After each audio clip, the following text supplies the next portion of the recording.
September 1944. The Wolf's Lair, East Prussia.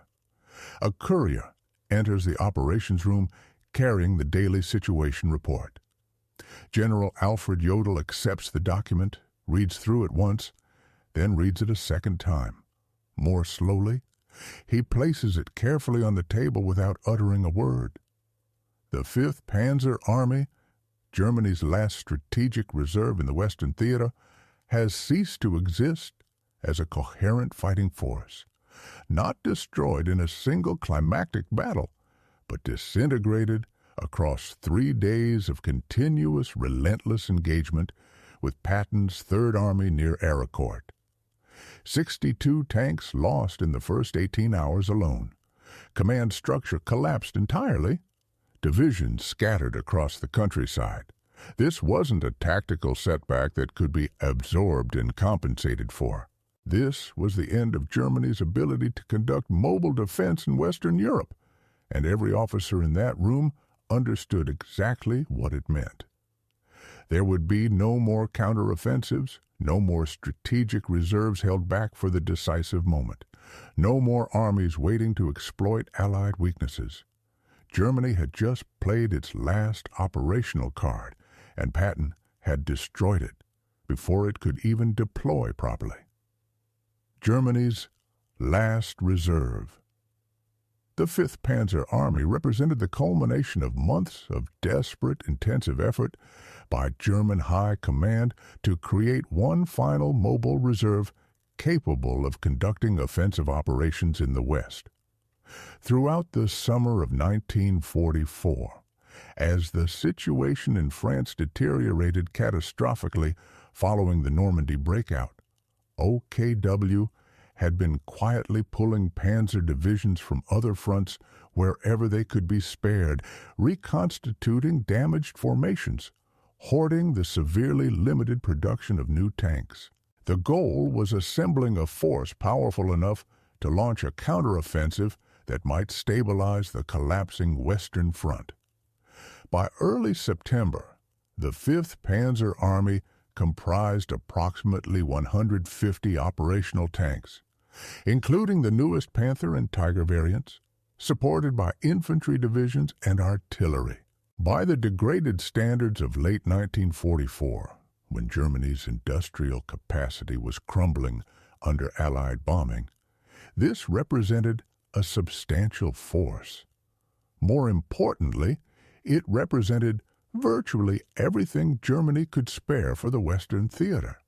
The Eastern Front was consuming divisions as fast as they could be deployed, grinding them down in brutal attritional warfare. Italy was a secondary priority, a backwater, compared to the critical fronts. This was the reserve. There was nothing behind it, no second line, no reinforcements waiting in Germany proper. This was it. The operational plan. The operational plan called for the Fifth Panzer Army to attack Third Army's extended supply lines near Nancy, cutting American communications and forcing a general withdrawal. German planners hoped desperately, that Patton's rapid advance had created vulnerabilities that a concentrated armored assault could exploit. If successful, the counteroffensive might buy precious time for constructing defensive positions along the German frontier. At minimum, it would demonstrate that Germany retained offensive capability and could impose costs on Allied advances. General Hasso von Manteuffel, commanding the Fifth Panzer Army, understood the strategic significance of his force with absolute clarity. This wasn't just another tactical operation to be executed and assessed. This was Germany's last genuine chance to regain initiative in the West through offensive action. His briefings to subordinate commanders emphasized repeatedly that failure wasn't just unacceptable, it was impossible to recover from.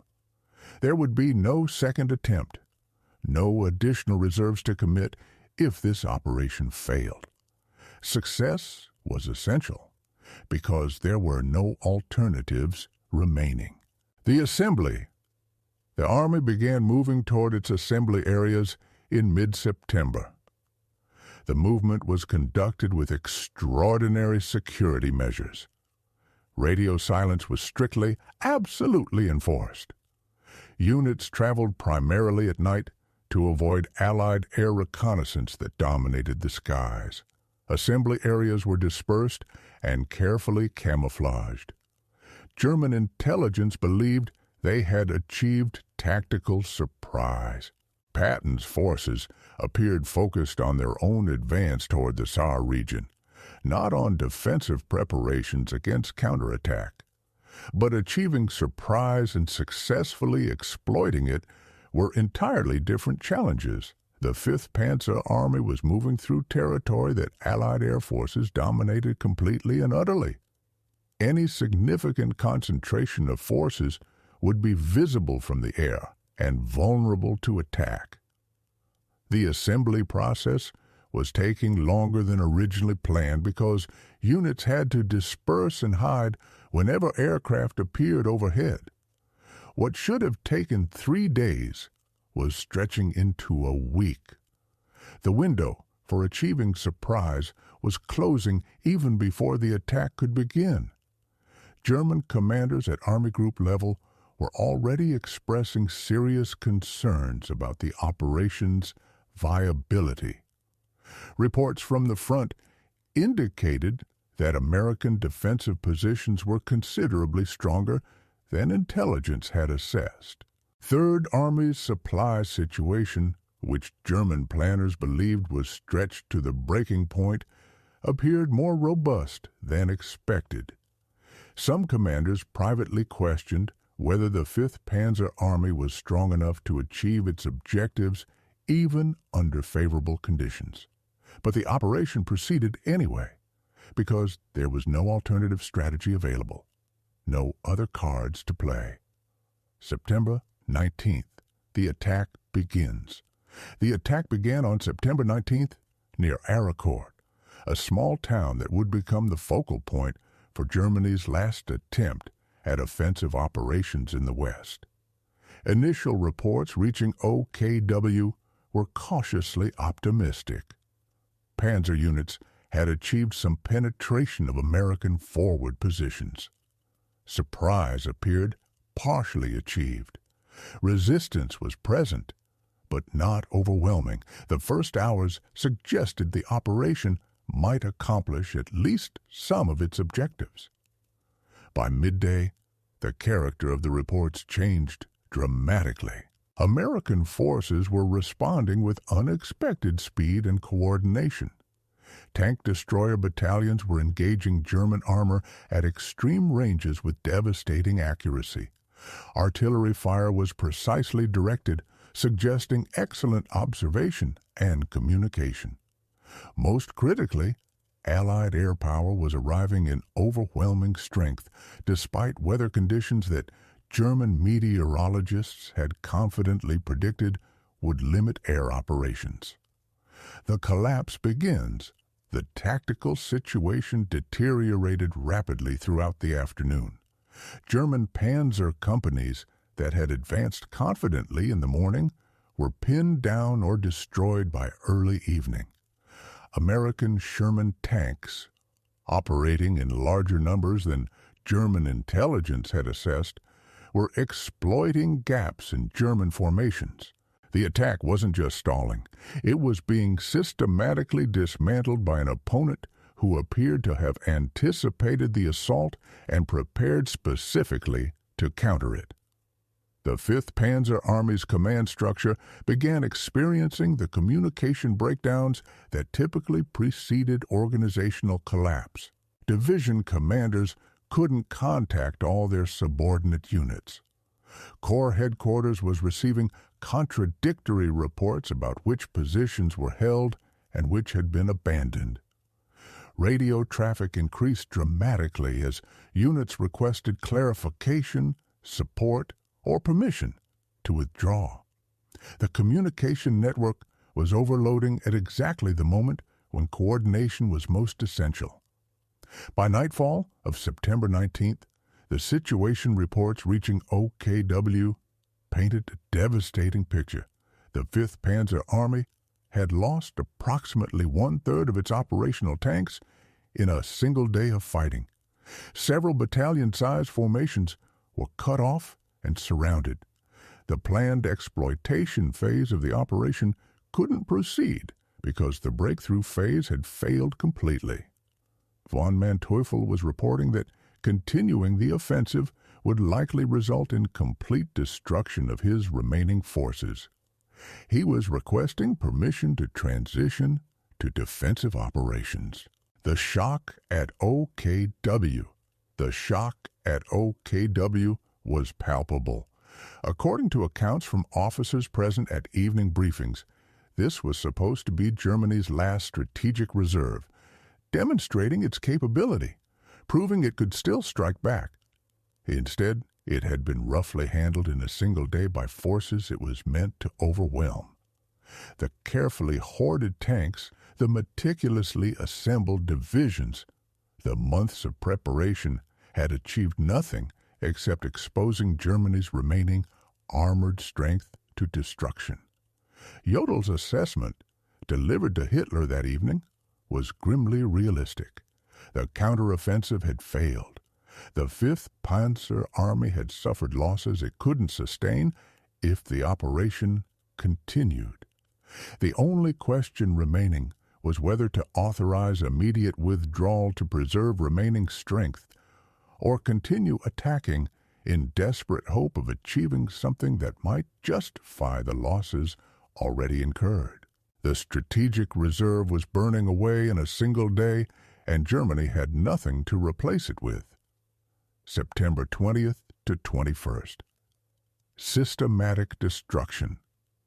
September 20th and 21st witnessed the systematic destruction of the Fifth Panzer Army as an effective fighting force. The American response wasn't just defensive, wasn't just holding ground. Third Army launched immediate counterattacks that exploited every German weakness with ruthless efficiency. Tank units that had been carefully assembled over months were being destroyed in hours. The operation had transitioned from failed offensive to desperate defensive action to outright collapse. The reports reaching OKW during these days documented organizational death in real time. Division commanders reported losing contact with half their units. Tank strength that had been 150 at operation start was now assessed at fewer than 40 operational vehicles. Infantry divisions supporting the Panzer assault were scattered and unable to maintain coherent defensive lines. The Army's logistical system was breaking down as supply convoys were destroyed or forced to flee before reaching forward units. The speed of collapse. What made the collapse particularly devastating was its speed, its completeness. Military organizations typically degrade gradually under sustained pressure. The Fifth Panzer Army was disintegrating in days, not weeks. The tempo of American operations, the precision of their responses, the overwhelming application of firepower, all created conditions where German units couldn't stabilize positions or conduct organized withdrawals. Units would attempt to establish defensive positions and find American forces already behind them, cutting them off. Withdrawal routes would be severed before retreating units could use them. German High Command watched helplessly as their last reserve evaporated before their eyes. There were no additional forces to commit, no cavalry arriving to save the situation.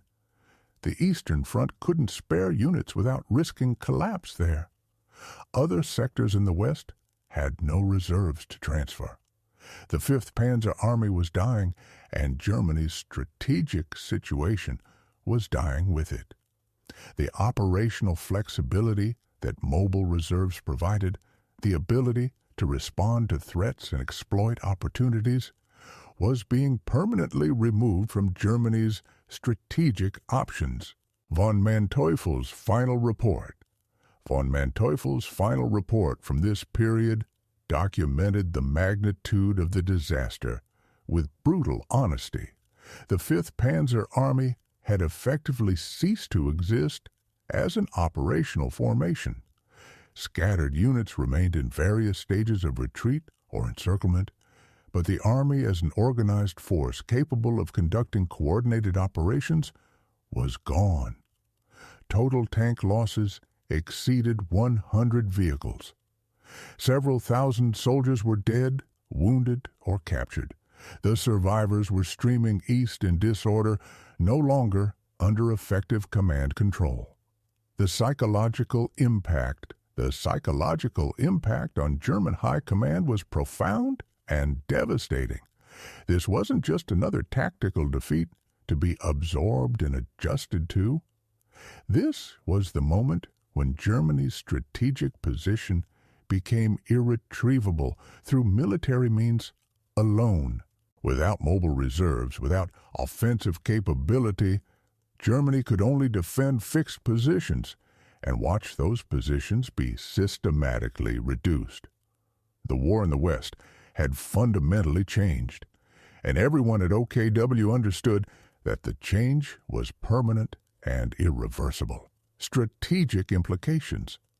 The strategic implications of the Fifth Panzer Army's destruction were immediately apparent to German planners, even if Hitler initially refused to fully acknowledge them. Germany's entire defensive strategy for the West had assumed the existence of mobile reserves that could counterattack Allied penetrations, threaten their flanks, and force caution in their advances. Without those reserves, the entire strategic framework collapsed. OKW staff officers began preparing detailed assessments of Germany's situation in the West following the loss of the Fifth Panzer Army. These assessments made grim reading.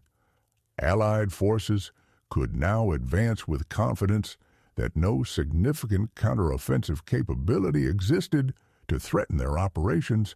German forces could defend specific positions, but couldn't prevent eventual Allied breakthrough because they lacked the means to respond to breakthroughs. Once they occurred, the defensive line would inevitably be rolled up sector by sector, with nothing available to restore it, no possibility of replacement.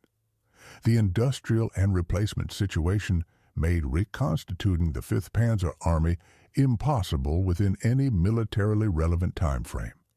Tank production was declining steadily under Allied bombing. Trained crews were irreplaceable at current loss rates. The industrial capacity and training infrastructure required to build a new Panzer Army no longer existed. What had been destroyed at Arracourt couldn't be rebuilt. The loss was permanent. Several senior commanders privately expressed opinions that the war in the West was now militarily unwinnable. With no mobile reserves and no prospect of creating new ones, Germany could only delay inevitable defeat.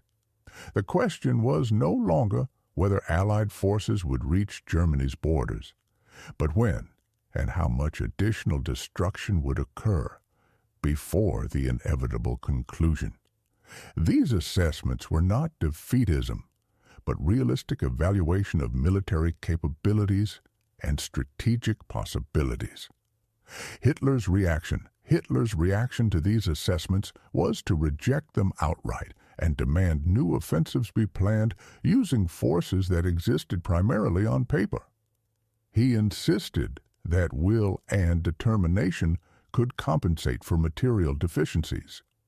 He blamed commanders for lack of aggressive spirit rather than acknowledging that Germany simply lacked the military means to conduct offensive operations. The gap between Hitler's demands and Germany's actual capabilities was growing into an unbridgeable chasm. The Ardennes, one last attempt. The Ardennes offensive, planned in autumn 1944, would represent one final attempt to demonstrate offensive capability in the West. But even as it was being planned, officers at OKW understood it would consume remaining resources without achieving strategic objectives. The forces being assembled for the Ardennes would come from desperate scraping of every available unit, not from systematic buildup of proper strategic reserves. It would be Germany's last offensive, not because it succeeded, but because nothing would remain after it failed. The point of no return. The destruction of the Fifth Panzer Army at Arracourt marked the point where Germany's strategic situation transitioned from difficult to hopeless. Before September 1944, Germany could still theoretically stabilize the Western Front given favorable circumstances. After September 1944, no plausible circumstances existed under which Germany could prevent eventual Allied victory. The loss of the last strategic reserve meant loss of strategic flexibility. And without flexibility, Germany could only react to Allied initiatives rather than imposing its own operational vision. Long-term consequences. The longer-term consequences of the Fifth Panzer Army's destruction extended far beyond the immediate tactical situation. In September 1944, Germany had lost more than tanks and soldiers at Arracourt. It had lost the last possibility of conducting the kind of mobile defense that might have prolonged the war substantially. The transition from active defense with counteroffensive capability to purely passive defense meant the pace of Germany's defeat would accelerate. OKW's strategic planning after September became increasingly disconnected from military reality. Plans were developed for operations that required forces Germany didn't possess. Defensive lines were designated on maps that couldn't be adequately manned. Counterattacks were ordered using divisions that existed as administrative shells rather than combat-capable formations. The gap between planning and capability revealed how completely the Fifth Panzer Army's loss had undermined Germany's strategic position. The corrosive effect on leadership. The psychological impact on German military leadership was corrosive, eating away at confidence. Officers who had spent entire careers believing in German tactical and operational superiority were confronting the reality that Germany could no longer conduct the kind of warfare it had pioneered. The mobile operations, the armored exploitation, the aggressive counterattacks that had defined German military doctrine were no longer possible. Germany was reduced to static defense, exactly the kind of warfare it had always viewed as operationally bankrupt. Allied commanders recognized immediately that something fundamental had changed in German capabilities. After Arracourt, Third Army's intelligence assessments noted the absence of significant armored reserves in subsequent operations.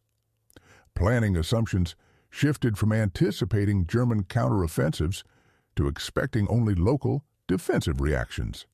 The operational environment had changed because Germany no longer possessed the forces necessary to threaten Allied advances.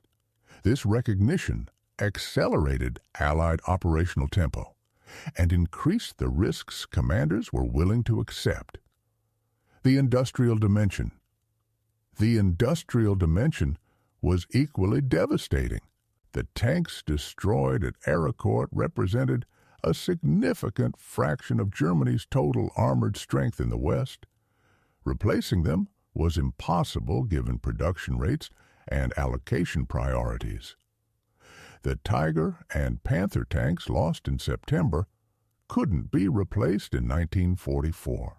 Germany's armored strength would continue declining throughout the remaining months of the war, ensuring that even if forces for new offensives could be assembled, they would be weaker than what had been destroyed at Arracourt. A decisive moment, for historians examining Germany's defeat. The destruction of the Fifth Panzer Army represents one of the decisive moments when Germany's military situation became irretrievable. Other defeats were larger in scale. Other battles involved more forces. But few single engagements so completely removed Germany's capacity to influence the war's trajectory through military operations. After Arracourt, Germany could still fight, could still defend, could still inflict casualties. But it couldn't win, couldn't stabilize the front, couldn't force the kind of operational stalemate that might have created political opportunities for negotiated settlement. What they said, what the German High Command said when Patton destroyed their last army in reserve, was ultimately very little that could be said publicly. The official communications emphasized determined resistance and confident defense. But the private assessments, the internal reports, the conversations among senior officers all reflected the same devastating realization. Germany had committed its last operational reserve to an offensive that failed catastrophically. There were no more reserves, no more mobile armies, no more strategic flexibility. The war in the West had been lost at Arracourt, even though fighting would continue for 8 more months. Everyone at OKW understood this, even if Hitler refused to acknowledge it. The moment when they read those reports documenting the Fifth Panzer Army's destruction was the moment they knew Germany would lose the war in the West. Not because they lacked will or determination, but because they had nothing left to fight with that could meaningfully alter the outcome. Conclusion: if this story of Germany's last strategic gamble and its catastrophic failure has captivated you, make sure you're subscribed to Frontline America. World War II.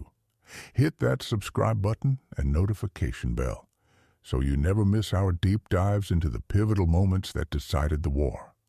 Drop a comment and tell us, do you think Germany ever had a realistic chance after Arracourt? Or was the writing already on the wall? And let us know where you're watching from. We love hearing from our global community of history enthusiasts because these aren't just stories about battles and armies. They're about the moments when the course of history became inevitable. Subscribe now so you never miss another.